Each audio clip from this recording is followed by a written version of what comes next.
Hello, everyone, and welcome back to Narnia Week. Today is day 5, and I will be reading you chapter 1 of The Voyage of the Dawn Treader by C.S. Lewis. So excited about this. I actually don't really have that many like little facts at the top of the video for you, so I'm just going to get through those and then we're going to read the first chapter. So here we go.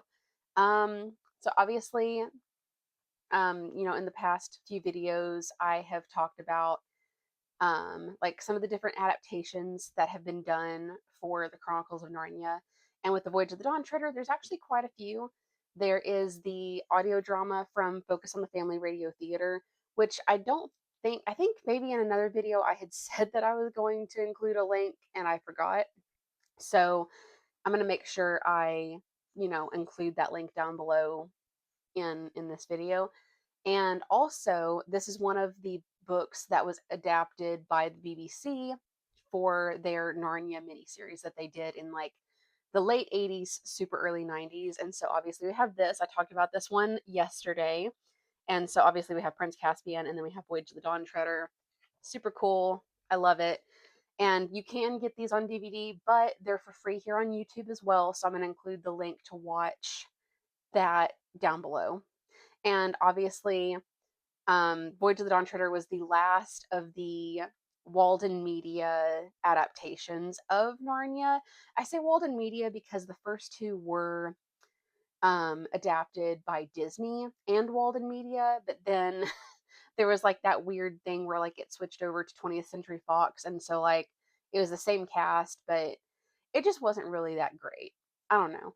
I think in my own way, I kind of do like the Walden Media 20th Century Fox adaptation, but I appreciate it for kind of like what it is and like, the way that they told the story, but I don't like it as a true adaptation. So, like, if you want something that's more faithful to the book and just has tons of like nostalgic vibes and just cheesiness, this one is definitely the best adaptation.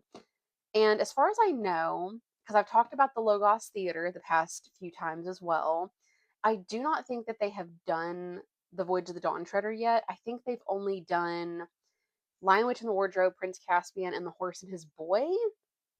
Don't quote me on that, but I know that they're working on adapting all of them. But even though they have not yet adapted the Voyage of the Dawn Treader, I'm still just going to say it here.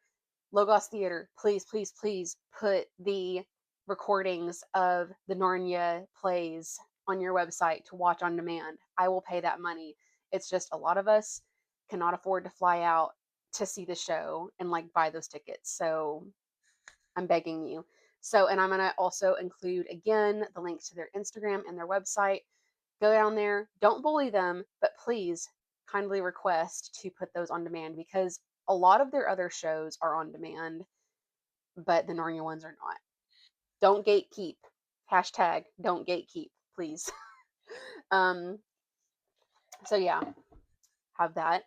And then I meant to show this in another video earlier, but I just kind of forgot because I had so many things to say.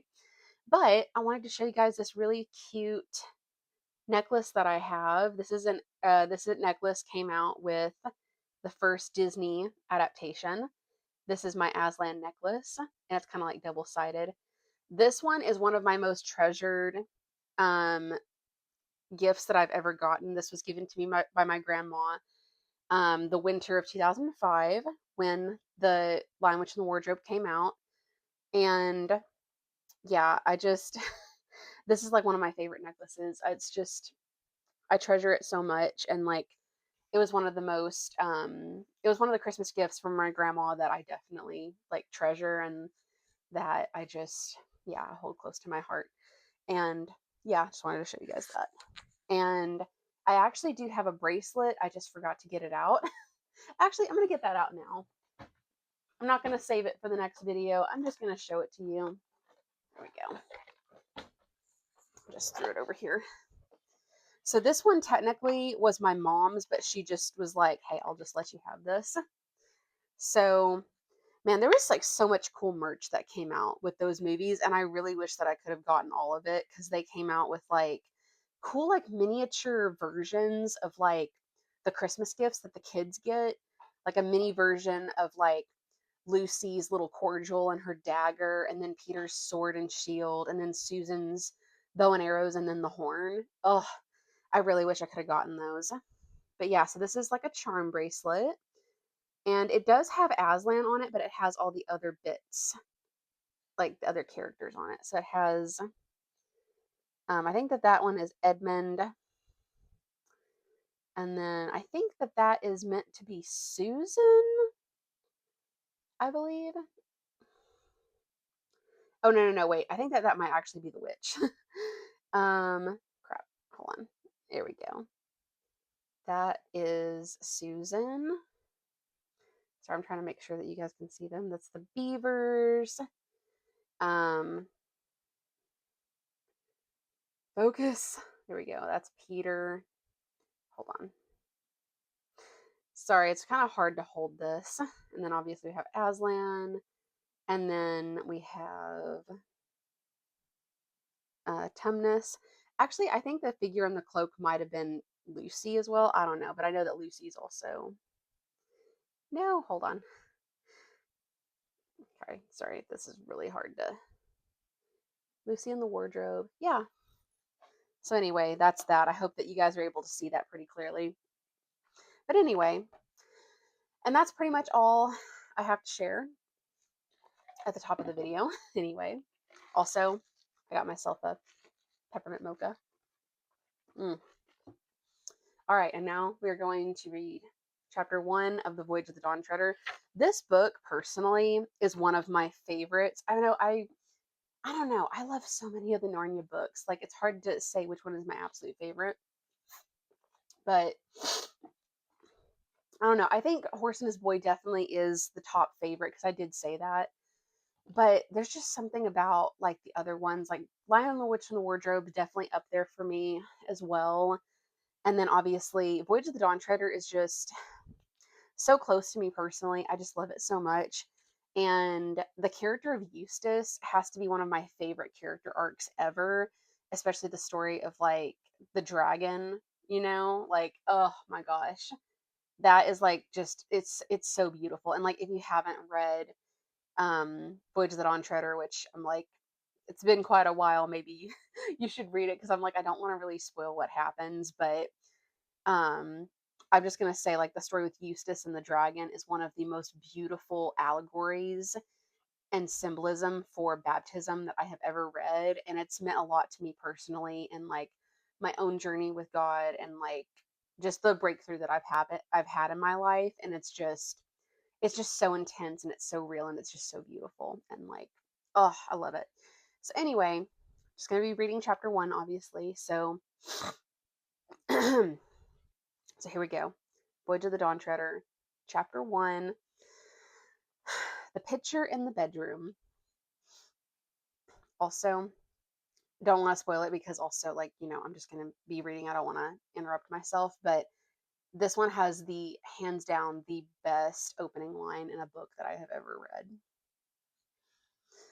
There once was a boy called Eustace Clarence Scrubb, and he almost deserved it. His parents called him Eustace Clarence, and masters, or school teachers, called him Scrub. I can't tell you how his friends spoke to him, for he had none. He didn't call his father and mother father and mother, but Harold and Alberta. They were very up to date and advanced people. They were vegetarians, non smokers, and teetotalers, and wore a special kind of underclothes. I'm wondering, were they Mormons? I'm just kidding. I'm sorry. I'm sorry. It's just a joke. It's just a joke. In their house, there was very little furniture and very few clothes on the beds, and the windows were always open. How's that in wintertime? Just want to know. Eustace Clarence liked animals, especially beetles, if they were dead and pinned on a card. He liked books if they were books of information and had pictures of grain elevators or of fat foreign children doing exercises in model schools. Eustace Clarence disliked his cousins, the four Pevensies, Peter, Susan, Edmund, and Lucy. But he was quite glad when he heard that Edmund and Lucy were coming to stay, for deep down inside him he liked bossing and bullying. And though he was a puny little person who couldn't have stood up even to Lucy, let alone Edmund, in a fight, he knew that there are dozens of ways to give people a bad time if you are in your own home and they are only visitors. Edmund and Lucy did not at all want to come and stay with Uncle Harold and Aunt Alberta, but it really couldn't be helped. Father had got a job lecturing in America for 16 weeks that summer, and Mother was to go with him because she hadn't had a real holiday for 10 years. Peter was working very hard for an exam, and he was to spend the holidays being coached by old Professor Kirk, in whose house these four children had had wonderful adventures long ago in the war years. If he had still been in that house, he would have had them all stay, but he had somehow become poor since the old days and was living in a small cottage with only one bedroom to spare. It would have cost too much money to take the other three all to America, and Susan had gone. Oh, Susan. Grown ups thought her the pretty one of the family, and she was no good at schoolwork, though otherwise very old for her age, and Mother said she would get far more out of a trip to America than the youngsters. Edmund and Lucy tried not to grudge Susan her luck, but it was dreadful having to spend the summer holidays at their aunt's. But it's far worse for me, said Edmund, because you'll at least have a room of your own, and I shall have to share a bedroom with that wretched stinker Eustace. The story begins on an afternoon when Edmund and Lucy were stealing a few precious minutes alone together, and of course they were talking about Narnia, which was the name of their own private and secret country. Most of us, I suppose, have a secret country, but for most of us it is only an imaginary country. Edmund and Lucy were luckier than other people in that respect. Their secret country was real. They had already visited it twice, but not in a game or a dream, but in reality. They had got there, of course, by magic, which is the only way of getting to Narnia, and a promise, or very nearly a promise, had been made to them in Narnia itself that they would some day get back. You may imagine that they talked about it a good deal when they got the chance. They were in Lucy's bedroom, sitting on the edge of her bed and looking at a picture on the opposite wall. It was the only picture in the house that they liked. Aunt Alberta didn't like it at all. That was why it was put away in a little back bedroom upstairs. But she couldn't get rid of it because it had been a wedding present from someone she did not want to offend. It was a picture of a ship sailing straight toward you. Her prow was gilded and shaped like the head of a dragon, with wide open mouth. She had only one mast and one large square sail, which was a rich purple. The sides of the ship, what you could see of them, where the gilded wings of the dragon ended, were green. She had just run up to the top of one glorious blue wave, and the nearer slope of the wave came down toward you, with streaks and bubbles on it. She was obviously running fast before a gay wind. Also, this was when the word gay meant happy, just for context. Listing over a little on her port side. By the way, if you are going to read this story at all, if you and if you don't know or know already, you had better get it into your head that the left of a ship when you are looking ahead is port and right is starboard. Thank you. All the sunlight fell on her from that side, and the water on that side was full of greens and purples. On the other, it was darker blue from the shadow of the ship. The question is, said Edmund, whether it doesn't make things worse looking at a Narnian ship when you can't get there. Even looking is better than nothing, said Lucy, and she is such a very Narnian ship. Still playing your old game? Said Eustace Clarence, who had been listening outside the door and now came grinning into the room. Last year, when he had been staying with the Pevensies, he had managed to hear them all talking of Narnia, and he loved teasing them about it.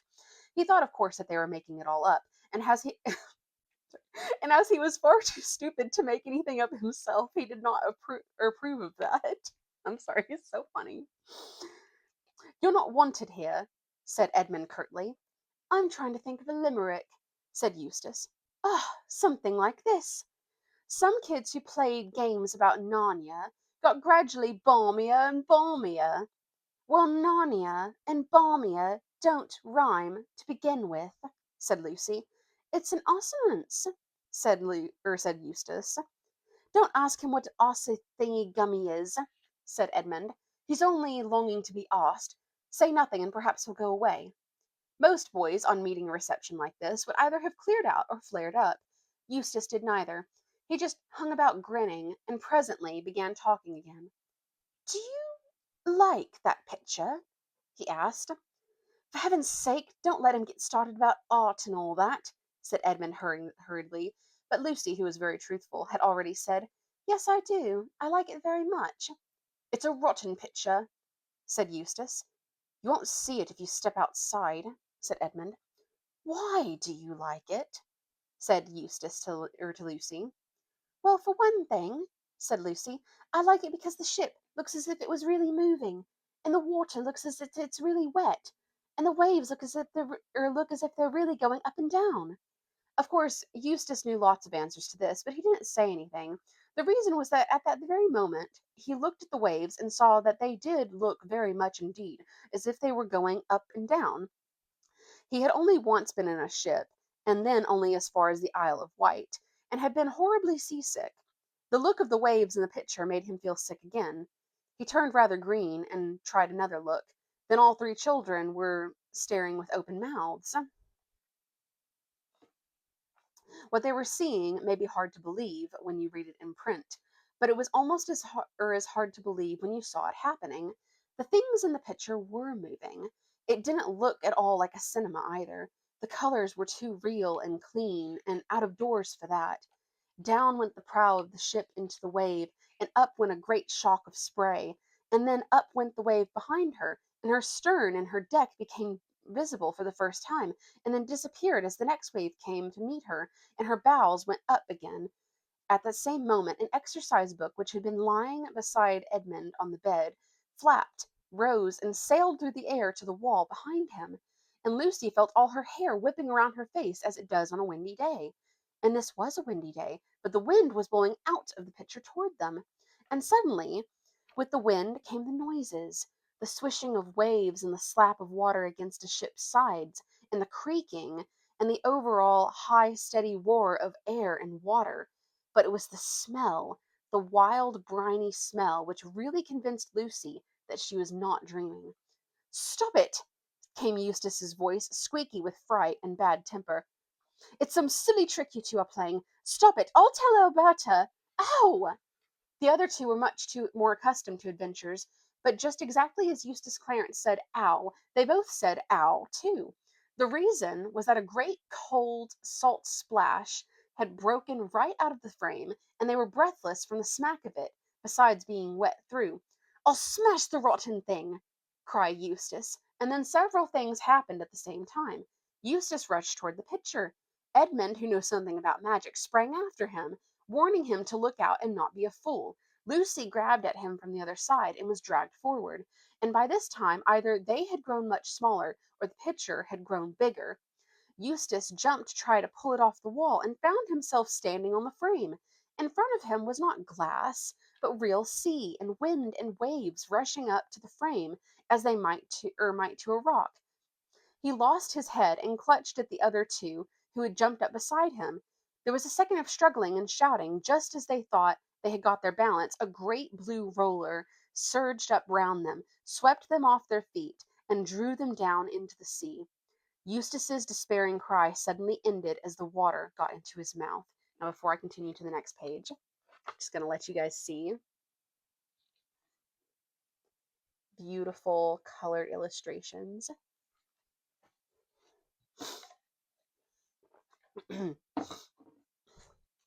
Lucy thanked her stars that she had worked hard at her swimming last summer term. It is true that she would have got on much better if she had used a slower stroke, and also that the water felt a great deal colder than it had looked while it was only a pitcher. Still, she kept her head and kicked her shoes off, as everyone ought to do who falls into deep water in their clothes. She even kept her mouth shut and her eyes open. They were still quite near the ship. She saw its green side towering high above them, and people looking at her from the deck. Then, as one might have expected, Eustace clutched at her in a panic, and down they both went. When they came up again, she saw a white figure diving off the ship's side. Edmund was close beside her now, treading water, and had caught the arms of the howling Eustace. Then someone else, whose face was vaguely familiar, slipped an arm under her from the other side. There was a lot of shouting going on from the ship, heads crowding together above the bulwarks, ropes being thrown. Edmund and the stranger were fastening ropes round her. After that followed what seemed a very long delay, during which her face got blue and her teeth began chattering. In reality, the delay was not very long. They were waiting till the moment when she could be got on board the ship without being dashed against its side. Even with all their best endeavors, she had a bruised knee when she finally stood, dripping and shivering, on the deck. After her, Edmund was heaved up, and then the miserable Eustace. Last of all came the stranger, a golden-headed boy some years older than herself. Caspian? Gasped Lucy as soon as she had enough breath. For Caspian it was. Caspian, the boy king of Narnia whom they had helped to set on the throne during their last visit. Immediately Edmund recognized him too. All three shook hands and clapped one another on the back with great delight. "But who is your friend?" said Caspian almost at once, turning to Eustace with his cheerful smile. But Eustace was crying much harder than any boy whose age was or has a right to cry when nothing worse than a wetting has happened to him, and would only yell out, "Let me go! Let me go back! I don't like it!" "Let you go?" said Caspian. "But where?" Eustace rushed to the ship's side as if he expected to see the picture frame hanging above the sea, and perhaps a glimpse of Lucy's bedroom. What he saw was blue waves flecked with foam, and paler blue sky, both spreading without a break to the horizon. Perhaps we can hardly blame him if his heart sank. He was promptly sick. "Hey, Reinalf," said Caspian to one of the sailors, "bring spiced wine for the Majesties. You'll need something to warm you after that dip." He called Edmund and Lucy their Majesties because they, and Peter and Susan, had all been kings and queens of Narnia long before his time. Narnian time flows differently from ours. If you spent 100 years in Narnia, you would still come back to our world at the very same hour of the very same day on which you left. And then, if you went back to Narnia after spending a week here, you might find that 1,000 Narnian years had passed, or only a day, or no time at all. You never know till you get there. Consequently, when the Pevensey children had returned to Narnia last time for their second visit, it was, for the Narnians, as if King Arthur had come back to Britain, as some people say he will. And I say the sooner the better. I love C.S. Lewis. Reinalf returned with the spiced wine steaming in a flagon and 4 silver cups. It was just what one wanted, and as Lucy and Edmund sipped at it, they could feel the warmth going right down to their toes. But Eustace made faces, and spluttered, and spat it out, and was sick again, and began to cry again, and asked if they had any Plumtree's vitamized nerve food, and could it be made with distilled water. And anyway, he insisted on being put ashore at the next station.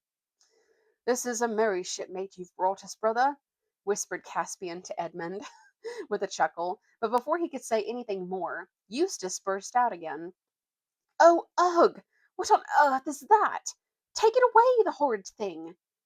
He he had really some excuse this time for feeling a little surprised. Something very curious had indeed come out of the cabin in the poop. Also, poop is a poop deck, not the other thing. Just so you know. And was slowly approaching them. You might call it, and indeed it was, a mouse. But then it was a mouse on its hind legs and stood about 2 feet high. A thin band of gold passed round its head under one ear and over the other, and in this was stuck a long crimson feather. As the mouse's fur was very dark, almost black, the effect was bold and striking. Its left paw rested on the hilt of a sword very nearly as long as its tail. Its balance, as it paced gravely along the swaying deck, was perfect, and its manners courtly. Lucy and Edmund recognized at once Reepicheep, the most valiant of all the talking beasts of Narnia, and the chief mouse. It had won undying glory in the second battle of Verona. Lucy longed, as she always had done, to take Reepicheep up in her arms and cuddle him. But this, as she well knew, was a pleasure she could never have. It would have offended him deeply. Instead, she went down on one knee to talk to him. Reepicheep put forward his left leg, drew back his right, bowed, kissed her hand, and straightened himself, twirling his whiskers, and said in his shrill piping voice, "My humble duty to your majesty, and to King Edmund too," here he bowed again. "Nothing except your majesty's presence was lacking in this glorious venture." "Ugh, take it away!" wailed Eustace. "I hate mice, and I never could bear performing animals. They're silly and vulgar and sentimental." "Am I to understand," said Reepicheep to Lucy after a long stare at Eustace, "that this singularly discourteous person is under your majesty's protection? Because, if not—" At this moment Lucy and Edmund both sneezed. "What a fool I am to keep you all standing here in your wet things," said Caspian. "Come on below and get changed. I'll give you my cabin, of course, Lucy, but I'm afraid we have no women's clothes on board. You'll have to make do with some of mine. Lead the way, Reepicheep, like a good fellow." "To the convenience of a lady," said Reepicheep, "even a question of honour must give way, at least for the moment." And here he looked very hard at Eustace. But Caspian hustled them on, and in a few minutes Lucy found herself passing through the door into the stern cabin. She fell in love with it at once. The three square windows that looked out on the blue swirling water astern, the low cushioned benches round sides of the table, the swinging silver lamp overhead, dwarf's work, she knew at once by its exquisite delicacy, and the flat gold image of Aslan the lion on the forward wall above the door. All this she took in a flash, for Caspian immediately opened a door on the starboard side and said, "This will be your room, Lucy. I'll just get some dry things for myself." He was rummaging in one of the lockers while he spoke. "And then leave you to change. If you'll fling your wet things outside the door, I'll get them taken to the galley to be dried." Lucy found herself as much at home as if she had been in Caspian's cabin for weeks, and the motion of the ship did not worry her, for in the old days when she had been a queen in Narnia, she had done a good deal of voyaging. The cabin was very tiny, but bright with painted panels, all birds and beasts and crimson dragons and vines, and spotlessly cleaned. Caspian's clothes were too big for her, but she could manage. His shoes, sandals and sea boots, were hopelessly big, but she did not mind going barefoot on board ship. When she had finished dressing, she looked out of her window at the water rushing past and took a long, deep breath. She felt quite sure they were in for a lovely time. And also, if you want a cute little picture of Lucy, like changing into her Narnian tunic in Caspian's cabin, it's so cute. I love that. Honestly, I'd be like, yes. And that is the end of chapter 1. I hope you guys enjoyed. This one was a little bit different because I think this is the first time we've encountered some like interesting kind of like older words in Narnia, which that is something that you encounter um like with these books, because obviously they were written at a time where certain words, aka the word gay, meant different things. And I do remember it was kind of interesting when I first read them, or like my mom read them to us. She would explain like the different like meanings of the words, and not just like, that word or anything, but just like, because also like C.S. Lewis is British, so that was another thing, was like there were certain British words that we were like, what? Like I think there was the word row, and we were like, what is row? And basically that means like a fight or an argument. And so we were just like, that's interesting.